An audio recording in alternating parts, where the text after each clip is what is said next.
ओम शांति। ओम शांति। तो आज हम देख रहे हैं 2 अगस्त 2025 की मुरली के कुछ मुख्य विचारों हाँ जी। शीर्षक है दिव्य याद, पवित्रता और पूर्णता की ओर। और शुरू में एक बहुत प्यारी प्रेरणादायक पंक्ति है। हाँ, मैंने भी पढ़ी। मीठे बच्चे, कभी थक कर याद की यात्रा को छोड़ना नहीं, सदा देही अभिमानी रहने का प्रयत्न करो, बाप का प्यार खींचने व स्वीट बनने के लिए याद में रहो। बिल्कुल सीधा संदेश है, याद में रहो। और इसी में फिर एक सवाल भी है कि 16 कला संपूर्ण मतलब परफेक्ट बनने के लिए कौन सा पुरुषार्थ जरूरी है। हाँ, और उसका जवाब भी वही दिया है जी। जवाब है कि जितना हो सके खुद को आत्मा समझो और प्यार के सागर बाप को याद करो। कहते हैं ज्ञान सहज है, लेकिन ये जो 16 कला संपूर्ण बनना है उसके लिए याद से आत्मा को परफेक्ट बनाना है। जी, याद से सतो प्रधान बनाना है। और आत्मा समझने से मीठे बन जाएंगे, सारी खिटखिट खत्म हो जाएगी। तो चलिए इसी पे थोड़ी और बात करते हैं, ये याद की यात्रा और परफेक्शन। जरूर। तो मतलब सार तो याद ही लग रहा है, पर ऐसा क्यों कि सिर्फ ज्ञान जानना काफी नहीं, याद पर इतना ज्यादा जोर क्यों है? देखिए, ये बहुत महत्वपूर्ण सवाल उठाया आपने। स्रोत ये साफ करता है कि ज्ञान तो जैसे नींव है, फाउंडेशन है। अच्छा। लेकिन जो असली बदलाव लाने वाली शक्ति है वो याद में है। और यहाँ याद का मतलब सिर्फ सोचना नहीं है। हाँ। ये एक गहरा जुड़ाव है आत्मा का परमात्मा से, जिन्हें प्यार का सागर बाप कहा गया है। और इसी कनेक्शन से, इसी याद से आत्मा में वो दिव्यता, वो मिठास आती है। और इसी अभ्यास से आत्मा सतो प्रधान बनती है। सतो प्रधान मतलब अपनी ओरिजिनल पवित्र स्थिति में। हाँ बिल्कुल, अपनी मूल पवित्र शक्तिशाली स्थिति में लौटना। और तभी वो 16 कला संपूर्ण स्थिति पाना संभव होता है, जैसे सतयुग के लक्ष्मी नारायण का उदाहरण दिया है। अच्छा, और फिर इसी में त्रेता युग के राम सीता का भी जिक्र है। उन्हें 14 कला वाला मतलब 2nd ग्रेड कहा गया है। जी। तो क्या इसका मतलब ये हुआ कि उनकी याद की तीव्रता या यात्रा उतनी गहरी नहीं थी? ये कलाएं कम होने का क्या मतलब है यहाँ? हाँ, स्रोत इसी तरफ इशारा कर रहा है। ये जो कलाएं हैं वो आत्मा की पवित्रता, शक्ति और पूर्णता का स्तर दिखाती हैं। एक तरह से लेवल है। ओके। सतयुग में 16 कला मतलब संपूर्ण, फिर त्रेता में 14, द्वापर में 8 और कलयुग तक आते आते तो लगभग कलाहीन। तो ये गिरावट क्यों आती है? ये गिरावट समय के साथ आत्मा की शक्ति कम होने और परमात्मा की याद में कमी आने का प्रतीक है। तो लक्ष्मी नारायण की तुलना में राम सीता का दर्जा शायद इसी याद की तीव्रता में अंतर के कारण बताया गया है।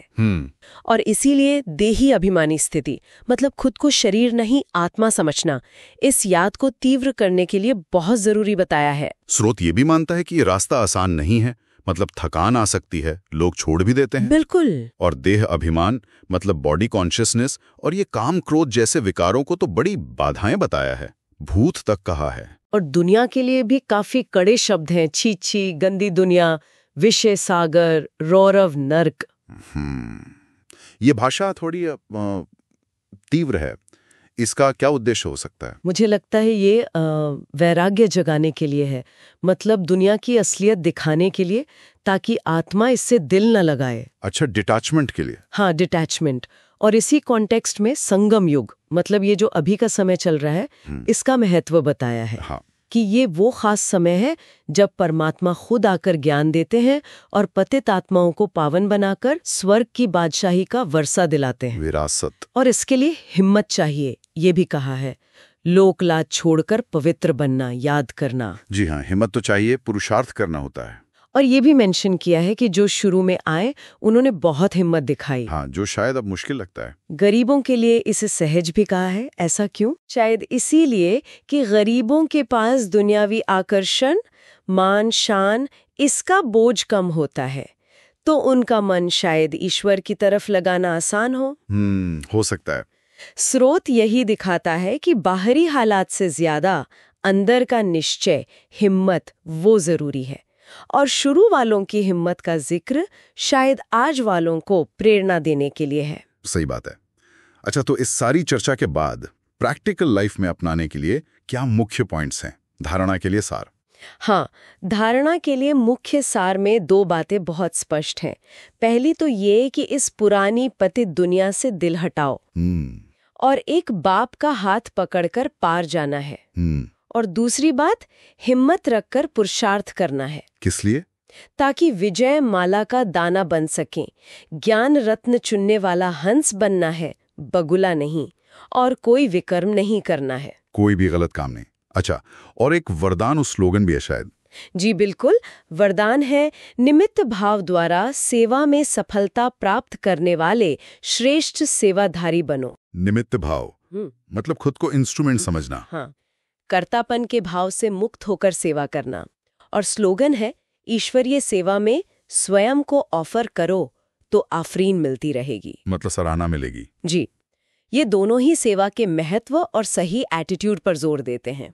और आखिर में अव्यक्त इशारे में परमात्मा के प्यार के अनुभव पर बहुत बल दिया गया है, जो शायद याद का ही फल है। बिल्कुल, वही मीठा फल। तो अगर हम संक्षेप में देखें तो ये स्रोत परमात्मा की याद और आत्मा होने की स्मृति, इसी को सबसे ऊपर रखता है। एकदम सही। यही पवित्रता, पूर्णता और नई दुनिया की बादशाही पाने का रास्ता है। और इस रास्ते पर चलने के लिए देह अभिमान और विकारों पर जीत पाना बहुत जरूरी है। बिल्कुल सही कहा।